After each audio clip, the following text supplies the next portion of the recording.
최요한의 시사 팬더. 오늘도 최요한 시사평론가 스튜디오에 와 계십니다. 안녕하세요. 예, 안녕하십니까. 지구상의 모든 시사 새끈하게 팬다 끝까지 판다 시사 팬더 최요한입니다. 벌써 금요일이에요. 예, 금방 하네요. 내일 주말인데 예. 이번 주말 뭐 계획 있으세요? 주말에 이제 제가 모임으로 나가는 예. 그 노래 모임이 있어요. 참여연대. 그 합창 하시는 거? 예전에 합창인데 이제 지금 뭐 노래패죠. 노래패. 예. 목고지가 있어서 오랜만에 목고지 갑니다. 예, 다음번엔 한번 노래 한번 시켜봐야겠어요. 노래로 한번 대답을 안 하시네. 예. 오늘 어제 있었던 개각 소식부터 전해주시겠다고요? 예, 그 뭐 심기일전, 체감 구현부터 여성 관료, 이석수의 화려한 귀환까지 여러 가지 이야기가 나오고 있습니다. 일단 팩트만 찾아보면 어제 문재인 대통령 교육부와 국방부, 산업통상자원부와 고용노동부, 여성가족부 등 5곳의 부처의 장관과 4곳의 차관급 인사를 발표했습니다. 사실상 2기 내각인데요. 예. 17개 부처 장관 중 여성 장관 5명, 남성 장관 12명. 1기 내각과 성비 비율이 같습니다. 30% 달성, 여성 비율 30% 달성 계속 지켜지게 됐습니다. 이제 그렇게 되나요? 남녀 비율이? 그렇습니다. 가장 눈에 띄는 건요. 이석수 전 특별감찰관의 부활입니다. 예, 좀 깜짝 놀랐어요. 예, 사실 예상 못했었어요. 예. 그 우병우 당시 청와대 민정수석에 대한 감찰에 착수하기도 했고, 박근혜 전 대통령의 동생 박근령 전 유경재단 이사장에 대한 감찰에 착수해서 여러 가지 고초를 당했죠. 이 부분에 대해서는 좀 이따 더 준비된 것이 있다라고 하니까 일단 여기까지만 말씀드리겠습니다. 예, 오늘 개각 관련해서는 뒤 코너에서 최광욱 원장과 함께 좀 더 자세히 들어가서 알아보도록 하겠습니다. 예, 그다음 정치권 뉴스는요? 민주평화당과 정의당이 9월 정기국회를 앞두고 노회찬 전 의원의 타계로 붕괴된 교섭단체 평화와 정의의 의원 모임 복구를 추진한다고 합니다. 예, 지금 어떻게 되죠? 두 당 합해봐야 지금 19석이죠. 예, 19석. 예, 하나 모자라. 20석이 돼야 교섭단체가 되는데 지금 그래서 무소속 의원이 이렇게 그 평화당에 입당할 수 있도록 설득하고 있다. 지금 예상컨대 무소속의 이용호 의원이 이달 하여튼 기다려달라고 얘기했었거든요. 예. 근데 지금 본회의에서 정치개혁 특위라든지 에너지 특위라든지 의결이 되어서 구성이 되는데 그 전에 교섭단체 지위를 확보해야 뭐 여러 가지 유령 고지에 점할 수 있다. 이렇게 이야기를 하면서 지금 무소속 의원을 섭외하느라고 바쁩니다. 예. 양당 수가 지금 19명이고 딱 1명 부족한 거죠. 예. 근데 두 의원은 그 무소속으로 있는 두 의원은 사실 그동안 좀 민주당으로 들어갈 가능성 이런 거 좀 마음에 두고 기다린 거 아니었을까요? 그렇습니다. 원래 민주당 입당설이 돌았습니다. 그런데 이제 이해찬 신임 민주당 대표가 뭐라고 얘기했냐면 우리 당은 비교적 안정적이어서 2020년 총선까지 그대로 갈 것이다. 이렇게 얘기했거든요. 그러면서 무소속 의원들의 개별 입당에 부정적인 의사를 내비쳤기 때문에 이 민주당 입당 가능성이 좀 줄어든 상태고요. 그럼 좀 마음이 바뀔 가능성도 좀 있기는 있겠네요. 그렇습니다. 지금 국민의당 소속이었다가 바른미래당과 평화당으로 분당하는 과정에 합류하지 않는 두 무소속 의원들의 합류를 기대하고 있습니다. 어쨌든 지금 예산을 확보해야 되는데 그러니까 예산안 조정소위 위원을 배정받지 못하면 지역 예산 확보에 비상이 걸린다면서 맞아요. 예, 정규 예산국회이기 때문에 굉장히 중요한 부분이거든요. 그리고 어쨌든 정치라는 것이 현실에 발을 딛고 있기 때문에 그렇습니다. 과거 평화당과 정의당의 교섭단체 구성에 부정적인 인식이 있지만 지금은 이제 좀 사라졌다는 생각이 들고요.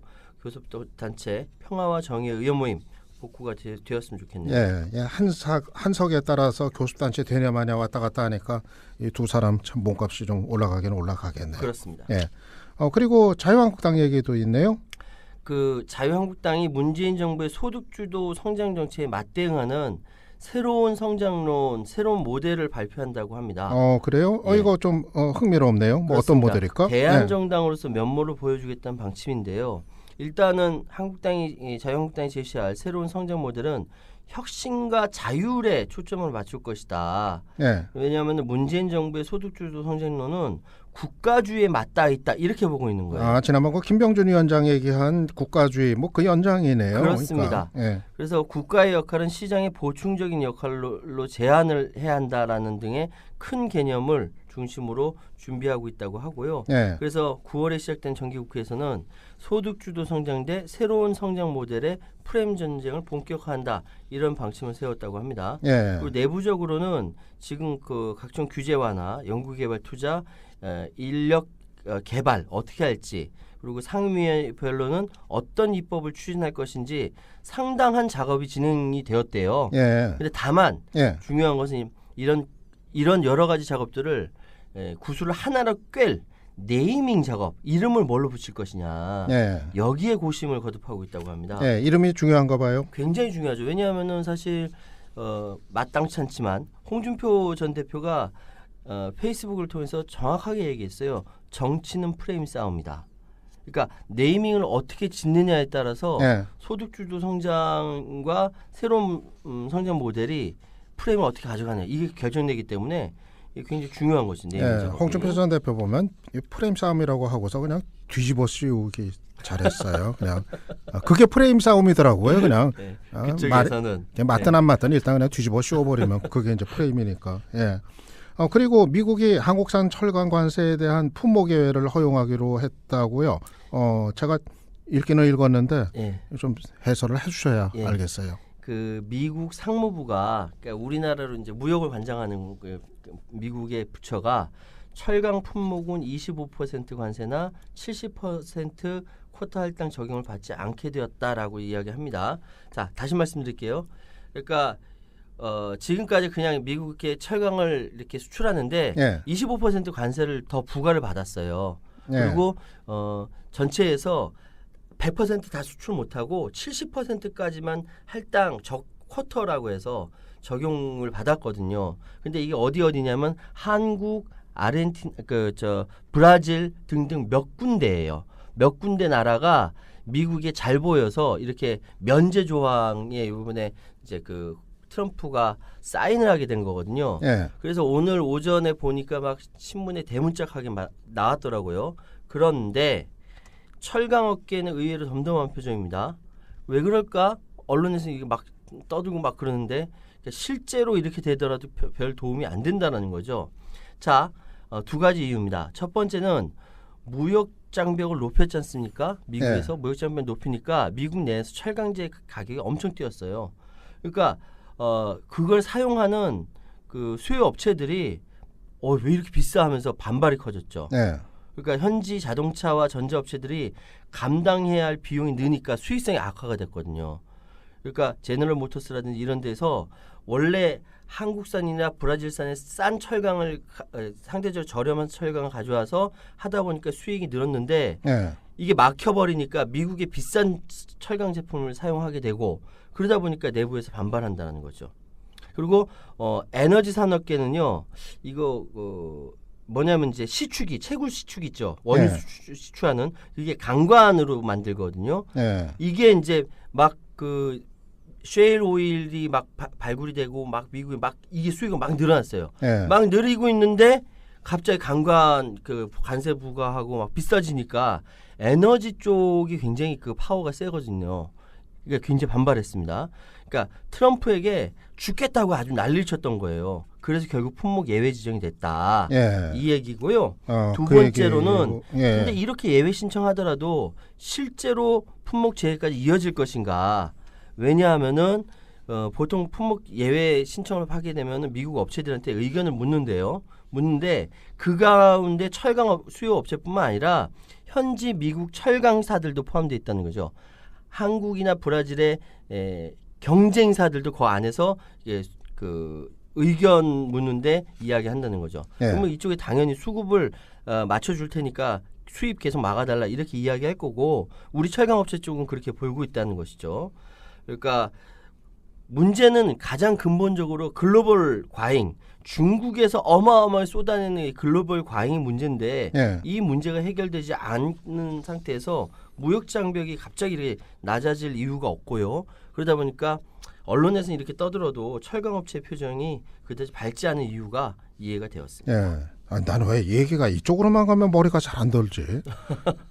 절반은 이해하겠는데 절반은 또 잘 못 알아듣겠어요. 제가 다음엔 더 쉽게 설명해 드리도록 이건 내 문제인 것 같아요. 이따가 다시 한번 제가 방송 들으면서 네. 다시 공부를 좀 더 해야겠어요. 예, 아무튼 뭐 철강업체 표정이 그렇게 밝지만은 않다. 예, 맞습니다. 예, 결론은 알겠어요. 예. 이렇게. 예. 그리고 양승태 전 대법원장 시절에 내렸던 과거사 관련 그 확정 판결, 예. 이 근거 조항이 헌법 규정에 위반된다는 또 헌재 결정이 나왔다고요? 그렇습니다. 헌재의 위헌 결정에 따라서 이미 대법원이 확정 판결을 내린 사건에서 다시 재판을 받는 재심 등의 피해 회복이 가능해졌습니다. 어떻게 해요? 그러니까 사실은 이제 민주화 운동 관련 피해자가 예. 이미 생활지원금 그 보상을 받은 경우에는 추가로 국가에 손해배상 청구, 배상을 할 수 없도록 이 그 민주화 운동 관련자 명예회복 보상 등 법률 조항으로 이렇게 나왔었는데 그게 맞아요. 나도 이거 옛날에 도장 찍었어요. 그래요. 이게 손해배상 청구 위헌 안 결정이 한다고. 난 거예요. 그러니까 근데 이게 그러니까 다시 말씀드리면요. 그러니까 민주화 보상법은요. 생활지원금 등 보상금을 받으면 예. 확정 판결과 동일한 효력을 가지는 재판상 화해가 된다. 예. 그러니까 더 이상 보상을 받으면은 배상까지 요구할 수는 없다라는 거예요. 자, 예. 여기서 보상과 배상 말씀드릴게요. 보상은요. 합법적인 행위에 따른 손실을 갚는 것. 그러니까 이 뭐랄까 그러니까 그 정부로부터 내가 한 행위에 대해서 합법적 행위에 대해서 손실을 받아내는 것을 보상이라고 하고요. 배상은 이건 조금 복잡한데 불법 행위에 따른 손해를 갚는 것까지 가로막을 수는 없다. 다시 말하면 정신적 손해배상이 이루어지지 않은 상태에서 정신적 손해에 대한 배상 청구권만 금지했었는데 이게 예. 위헌이라는 거예요. 예. 예. 이게 일부 위헌 판결이 맞습니다. 났구나. 나 이거 몰랐네. 왜냐하면은 과거에 군사 정권이 조작하고 고문했지 않습니까? 그 민법상 소멸시효를 적용하도록 한 조항도 위헌 판결이 났는데 그 반항할 수 없도록 막 돼 있던 이런 그 과거 군사 독재 정권 이 부분은 특별하게 보호돼야 된다 이런 취지에 들어간 겁니다. 맞아요, 이거 그랬어요. 저도 그 기억이 나는데 예. 옛날에 이거 보상금 이거 주면서 이 손해배상 청구 이런 거 이제 못한다. 이거로 다 모든 거 끝이다. 정리한다. 그런 거 도장 찍게 했거든요. 예. 근데 이게 위헌이구나. 그게 위헌 판결이 난 겁니다. 예. 그래서 어쨌든 지금 뭐 양승태 대법원장 시절의 법비들이 얼마나 한국 사회를 망가뜨렸는지 또다시 드러난 사건이다. 예. 오늘도 또 법비 이야기를 했네요. 예, 그러네요. 예. 그리고 또 뭐 만민중앙교회 이재롱 목사 성폭행 사건 피해자 명단을 법원 직원이 빼돌렸다고요? 그렇습니다. 이 법원 직원이 만민중앙교회 이재롱 목사 측 신도였습니다. 정말 말이 안 되는데 예.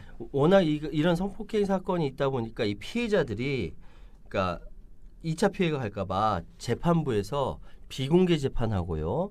그리고 이 피해자들은 또 이름까지 바꿨어요. 예. 워낙 충격이 크기 때문에 이름까지 바꾸고 그렇게 해서 비공개 재판을 진행하고 있는데 갑자기 이 사람들 피해자 정보가 이 이재록 측 목사 사람들 단톡방에 막 올라가고 언제 이 사람들 재판에 출석한다느니 뭐 이런 정보가 막 올라갔던 거예요. 이게 도대체 어떻게 된 거냐라고 알아보니까 법원 직원이 만민중앙교회 이재록 목사 측 신도였던 겁니다. 예. 그래서 그걸 빼내가지고 이 피해자 인적사항을 100명이 넘게 들어있는 사회관계망 서비스 단체방에 공개했다.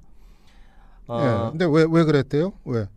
그러니까 이재록 목사 측 신도다 보니까 이 피해자들을 뭐랄까 적으로 보는 거죠. 예. 꽃뱀으로 보고 뭐 이런 식으로 보는 거예요. 그러니까 이해가 안 되시죠. 예. 저도 이해가 잘 안 되는데요. 예. 하여튼 법원 직원까지 되는 양반들이 이런 짓을 했다는 겁니다.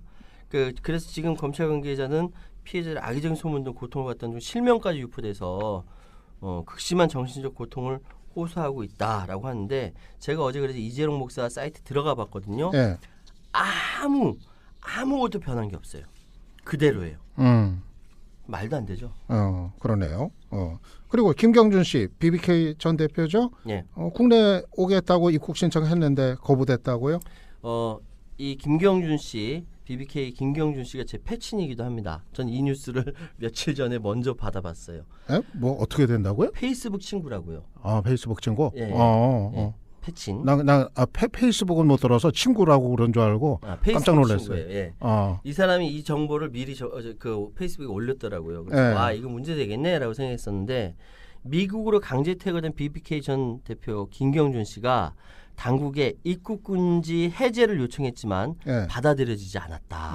왜 그런 거죠? 그러니까 이유는 참 모르겠어요. 이유가 밝히지 않으니까. 예. 자, BBK 사건과 관련해서 2009년 징역 8년과 벌금 100억 원을 확정받고 황교안 전 법무부 장관의 대통령 권한대행 체제였던 지난 3월 출소했습니다. 그렇죠. 그런데 출소 당일 미국으로 강제 추방당했어요. 예. 기억나요. 다들 기억나실 예. 거예요.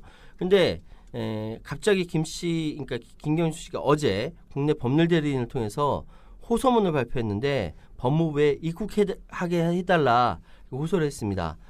LA 총영사관에 지난 5월 18일 날 한국 비자 신청을 하고 2차례 면접까지 봤는데 예. 사유 설명도 없이 입국 신청이 불어댔다라는 겁니다. 김경준 씨는 왜 오려고 그랬던 것 같아요? 그러니까 뭐 지금 이명박 전 대통령이 구속됐으니까 자신이 예전에 있었던 BBK라든지 이런 부분에 대해서 다시 억울하다라고 하면서 활동을 하려고 했겠죠. 예. 추정입니다. 예, 이명박 전 대통령의 범죄에 관여한 사실과 정황에 대한 입증뿐 아니라 모든 혐의를 단독으로 한 것으로 인정되도록 강요받았던 불과 10년 전 역사를 밝히는 것은 예. 대한민국 앞날을 위해서 너무나 중요한 전환점이 될 것이다. 본인은 이제 혼자 뒤집어 쓴 게 이제 억울한 게 많구나. 그렇죠. 예. 그래서 본인의 입국은 한국에 어떠한 위험도 초래할 가능성이 없고 예. 오히려 공익에 부합한다. 예. 공익에 부합하니까 입국하게 해달라. 예. 이렇게 법무부에 입국 허가를 호소했는데 저 이해가 되지 않는 게 예. 이런 김경준이라는 사람이 미국에서 한국에 들어오는 게 그렇게 문제가 되나? 예. 왜 글쎄. 법무부가 예. 입국 허가를 하지 않았지? 어. 혹시 법무부에 아까 저 법원에 그 이재록 신도가 있었던 것처럼 박근혜 신도가 아직도 있나? 아니 이명박 신도가 아직도 있나? 예. 그런 생각이 들더라고요. 글쎄 이게 뭐 이해가 안 법률적으로 되잖아요. 안 되는 문제가 법률적으로 있나? 이해가 예. 안 되는 거예요. 그거 아니면 이제 뭐 정치적인 고려, 뭐 판단, 뭐 그런 걸 지금 텐데 정치적 뭔가 고려를 할 만한 게 글쎄요. 뭐 있나? 예. 그래서 그 생각 난다니까. 이명박 신도가 법무부에 예. 있다. 그래요? 이런 생각이 드는 거예요. 추정입니다. 상상입니다. 네, 추정입니다. 그냥 상상입니다. 예. 그리고 트럼프 대통령이 이런 얘기를 했어요. 지금 시점에 한미 연합군사훈련에 큰 돈을 쓸 이유가 없다. 그래서 엊그제 매티스 국방은 한미 훈련 다시 할 수도 할수 있다. 있다. 예. 좀 아주 겁을 줬는데 이거 진화용으로 한 얘기일까요? 이걸 뭐라고 하냐면 트럼프의 롤러코스터식 협상 기술이라고 이야기합니다. 롤러코스터. 네, 롤러코스터식 협상 기술. 제임스 매티스 국방장관이 이 방북 뭐 이렇게 뭐 취소되고 하니까 이제 한미 훈련 중단할 계획이 없다. 이 발언했어요. 그러니까 난리가 났었어요. 이게 긴장감이 다시 올라가는 거죠. 그런데 하루 만에 한미 연합 훈련에 큰 돈을 쓸 이유가 없다. 예. 한미 훈련 즉각 재개설에 트럼프 대통령이 직접 선을 그은 거죠. 예. 이걸 가지고 롤러코스터식 협상 기술이라는 이야기가 나오고 있는데 백악관 성명 자신의 트위터에 올리는 형식으로 이뤄진 트럼프 대통령의 이 발언이 정체된 비핵화 협상의 돌파구를 모색한 특유의 협상 기술이다라고들 해석을 합니다. 예. 그러면서 이제 성명에서 김정은 북한 국무위원장과 관계가 매우 좋고 훈훈한 관계라고 믿고 있다. 한미 연합 훈련에 큰 돈을 쓸 이유가 없다. 왔다 갔다 하니까 진짜 예. 이게 무슨 말인지 하나도 못 알아들을 것 같아요. 예, 아무래도 북한을 너무 자극했다 싶어가지고 좀 진정시키려고 무마하려고 좀 그렇게 얘기한 거 아닐까요? 그렇죠. 그 편지 한 통에 방북이 취소됐는데 어제 말씀드렸지 않습니까? 뭐 이유도 잘 모르겠는데 어쨌든 이 상황이 강대강 대결 국면에 재조성되는 것이 아니냐 예. 우려가 있었는데 어쨌든 트럼프 대통령이 이렇게 얘기하면서 일단 한미훈련 즉각 재개선 진전이 됐어요. 그런데 예. 왜 이런 얘기를 했는지 뒷 배경이 있어요. 예, 하나 뭐예요? 뭐냐면은 예. 그러면서 마음만 먹으면 한국, 일본과 즉시 군사훈련을 재개할 수 있다. 하지만 그렇게 되면 어느 때보다 훨씬 더 큰 규모가 되는데 이 배경은 무엇을 때리는 거냐면 중국을 때리는 거였어요. 예. 그 북한이 중국에서 엄청난 압박을 받고 있다고 강하게 느낀다. 중국이 북한에 돈과 연료, 비료, 공산품도 상당한 원조를 제공하는 걸로 알고 있다. 이건 도움되지 않는다. 원래 트럼프가 이야기하고 싶은 거는 북한도 아니고 한미훈련도 아니고 중국이었던 겁니다. 예. 그렇게들 해석하는 것이 맞다라고 이야기하네요. 예, 이 트럼프도 보면 이 협상력이 뭐 단순하진 않은 것 같은데 예. 트럼프 대통령하고 김정은 위원장하고 협상 누가 더 잘하는 것 같아요? 이번에 보니까 그 일각에서 지난번 종전선언에 사인하겠다라고 트럼프 대통령이 김정은 국무위원장한테 이야기를 했다지 않습니까? 예, 그게 미국 언론에서 보도를 했어요. 예. 근데 그거를 김정은 국무위원장이 고지고대로 믿었던 것 같아요. 예. 그래서 모두 저 미사일 발사대도 뭐 폭파시키고 뭐 폐쇄하고 막 그거 했지 않습니까? 예, 그랬는데 미국이 이제 약속 불이행했다. 그렇죠. 북한은 지금 그거 아니에요. 상식적으로 저는 그 북한 말이 맞다고 생각해요. 자기는 할 수 있는 걸 막 하고 있는데 트럼프는 미국은 아무것도 하지 않았습니다. 계속 촉구만 했지 않습니까? 그러니까 이게 뭐 물론 북한은 핵을 보유한 핵 보유국이니까 1대1 대등하게 하자 뭐 이런 이제 이야기를 하고 있지만 어쨌든 미국이 자기 의무 안 한 건 사실이죠. 예, 미국도 보면 저건 겁도 줬다가 이렇게 협박 위협했다가 다시 또 이렇게 당근 줬다가 아유 뭐 정신 없어요. 예, 오늘 여기까지 듣는 거로 할게요. 예, 감사합니다. 예, 감사합니다. 예, 지금까지 시사팬더 최요한 시사평론가와 함께했습니다. 국민라디오 팟캐스트 응원하는 가장 쉬운 방법 아시나요? 다운로드하기, 별점 주기, 댓글 달기, 구독하기. 국민라디오 팟캐스트 널리 알리는 가장 쉬운 방법. 다운로드하기, 별점 주기, 댓글 달기, 구독하기. 기억하세요. 다운로드하기, 별점 주기, 댓글 달기, 구독하기.